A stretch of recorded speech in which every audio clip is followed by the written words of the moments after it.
Hey there guys, it is Kevin coming to you from Penang, Malaysia on a hot and sunny Saturday morning. I'm out for a walk. It's an interesting thing to take a look at here. Homestayers, keep out. Homestayers, keep out. These are signs that you see a lot in this area. I'm having trouble talking. Those signs have been up for a long time, since before we came here.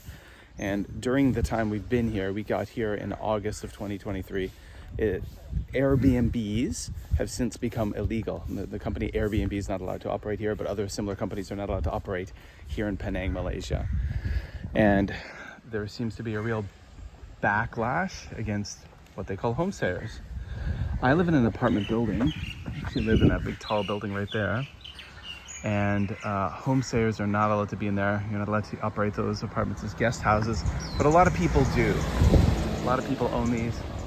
And I think that where the backlash comes from is something you see in a lot of places that have over tourism.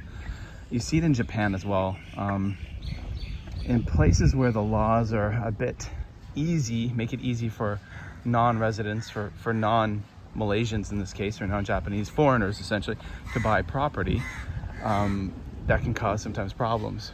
So a lot of these villas here, just a few years ago, people could buy them very cheaply. Foreigners were using them, and Malaysia was really advertising to have foreigners come to retire to Malaysia. There were some very generous visas that were being offered out, 5, 10, 20-year visas for retirees. A lot of Europeans, a lot of British, a lot of Americans were buying properties here and using them as retirement homes, and they were quite cheap. But with that, there was the popularity of a lot of folks from mainland China coming here and buying property. Same thing's happening in Japan. The difference is in Japan, there's literally millions of abandoned homes, around the country.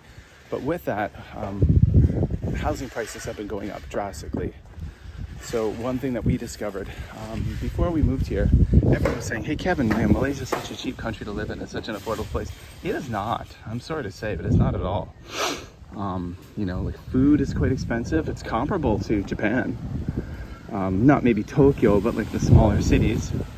And things aren't cheap. It's not cheap to get around. It's not cheap to do things.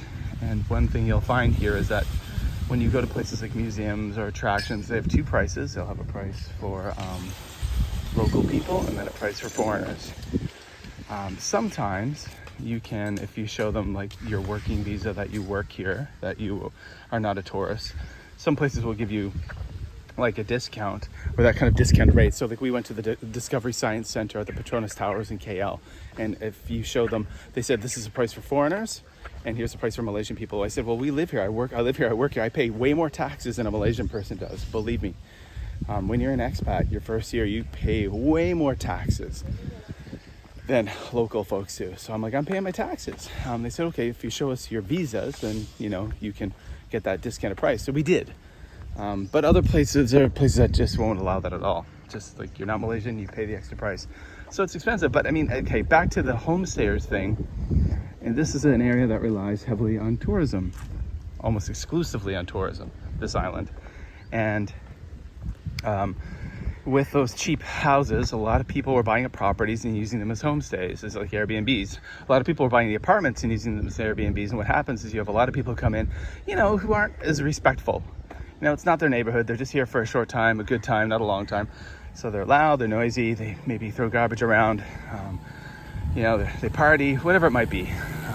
I think of this summer past when we were staying in Osaka. We had an Airbnb for 5 weeks in the Tanimachi area. Really nice, old school area in Osaka. Not that far from Osaka Jokoen. And it's a lot of old neighborhoods, like really old neighborhoods with a lot of really old people living there in these old houses. But a lot of foreigners have come in and bought up the properties and turned them into Airbnbs because, as you know, the tourism is booming. It's so interesting. One thing you'll notice, like these guys here were just like making faces at me. It's interesting cats here. Different character, the folks here in Malaysia. They have fun. They usually, like, if I'm ever vlogging, they're like waving and stuff like that. It's pretty funny. Yeah, so what I was gonna say is that when we were staying in that area, you know, obviously, like, I lived in Japan for 10 years. My wife is Japanese. We're staying in this little tiny old house that had been renovated, but all around us are living these old people with their quiet little peaceful lives. And my wife was just like, we have to be quiet in the house, don't be loud, be quiet. We walk outside, we're quiet, we're always quiet, we must always be quiet, because she wants to be respectful, of course, of all the neighbors, and my wife knows how to behave, and she's trained me how to behave and train the kids. But a lot of people don't know that. They don't know how to behave. So there we go. There's another one of those Homestayers stay out signs. Cross the road over here. Homestayers keep out. You see on the corner there. You walk over here. More of those signs. Homestayers keep out. There's two. Yeah. And interestingly enough, like, these houses, like, a few years back, I guess they were going for pretty cheap, but they're not cheap now. And these houses are not good quality. These things are not made well. It's like our apartment that we live in right now. It's very modern looking and quite expensive. The units are really expensive, crazy expensive, but it's not built well. It is poor quality. So yeah, we look around, we think, like, you know, we certainly wouldn't want to buy property here. I know a lot of people are, but we wouldn't want to. And right now, like, a lot of Malaysian people are obviously complaining that the real estate prices are going through the roof, and they are, because there's so many wealthy people and upper middle class people coming from mainland China who are just snatching up all the property. This is a real dream place for a lot of people from mainland China. Like, my apartment building, most of the owners are mainland Chinese, and they just come part of the year. A lot of them have been trying to rent out their apartments as for like Airbnb, and you know when that happens during a holiday, because you'll get these folks who come, and, like, you know, I go to the gym every day. There's a gym in the building, and they're the people that, you know, there's like gym etiquette and manners, a lot of etiquette in gyms, and the people who live in the building, the regular tenants, are very respectful of that. You know, you work out with some dumbbells, you put them back, you clean the machines, you wipe down everything, very, very tidy. But you'll have people who come and they just use it like, they just treat it like crap. And you'll find, like, garbage on the floor and empty Starbucks cups like on the dumbbell racks, and it really upsets me. So I hate it when there's a time when a lot of folks come. Like, during the Chinese New Year holiday, our apartment building filled up, and there's just, like, people treating it like it was a resort, but with no supervision. So there's no one to keep them in check. So it was loud and messy and nasty.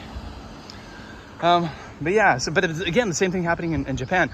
I was just watching, before I came out for my walk here, I was watching a live stream from Only in Japan Go, John Dobb, and he was talking about how in Kyoto, Japan, there's a bunch of streets have been blocked off. The streets in Gion where Maiko and Geisha walk around, because there's just too many tourists being rude and stopping them and taking their photos without permission.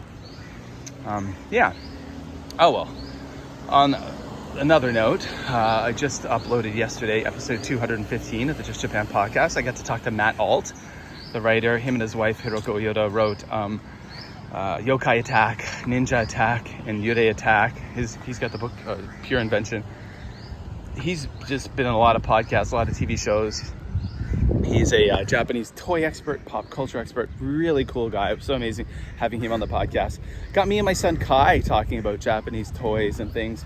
And we just recorded an episode of the Spicy Wasabi podcast, which you can listen to if you go over to patreon.com/justjapan podcast 97. The link's below. If you go and join over on Patreon, you can listen to the Spicy Wasabi podcast and my great conversation with my son Kai, all about Japanese toys and toy memories. We were, in that podcast, the Just Japan podcast episode with Matt Alt, we talked. This is a restaurant, by the way, the Golden River restaurant. It's only open sometimes. I think it's only open on Fridays. There's their menu. Kyoto Bone. Interesting. It's a Chinese type food. Yeah, so Matt Alt made a very interesting point in his interview with me on the Just Japan podcast about how, most kids these days, it's just their games are digital, right? Which is true. I've got two children who basically play video games all the time, and they don't really play with traditional toys. They're a bit older too now. But a lot of younger kids, like the ones I teach, are only using games on the iPad. They're playing Roblox, they're playing Fortnite and stuff like that. And what's going to happen with the next generation or next few generations in the coming decades, where you have kids who are growing up who have no connection to traditional toys and don't have nostalgia about traditional toys. What's going to happen? That's a very fascinating question. Because I'm a collector. I collect Tamika and other things. My son collects, so he's not going to fall into that. But the interesting thing is that a lot of his friends and classmates, they as they were growing up, even younger, they had no interest in toys and didn't collect toys and only played with electronics. So let's see where that goes. All right, guys. Well, hope you enjoyed this little conversation. I've been enjoying vlogging each weekend. And I'll be on spring holiday as of later next week. So I'll try to make some more vlogs for you guys.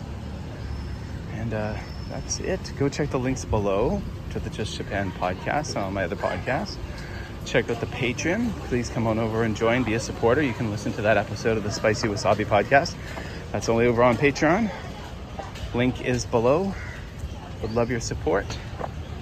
And that's it from Penang, Malaysia. Land of the Dirty Pigeons. I'll be talking to you guys later. Hey guys, all right, one more thing I want to add to the end of this video. See that neighborhood right there? All those orange roofs? That's where I was walking through for a lot of this video. So behind this building and over here is where I was walking around. So there you go. One more thing, check the link right below for some nice free bonus content for you guys. You can sign up for the brand new Just Japan podcast newsletter, which I will be making with lots of cool bonus information and things you can only see there. That's free. Go click the link below, sign up, and it'll be all about the Just Japan podcast, Supernatural Japan podcast, stuff about Japanese folklore, photography, a little bit more information about the people I interview, lots of cool things that are only available in the newsletter. Again, click that link below. It's free, no strings attached. Just go check it out. Bye, guys.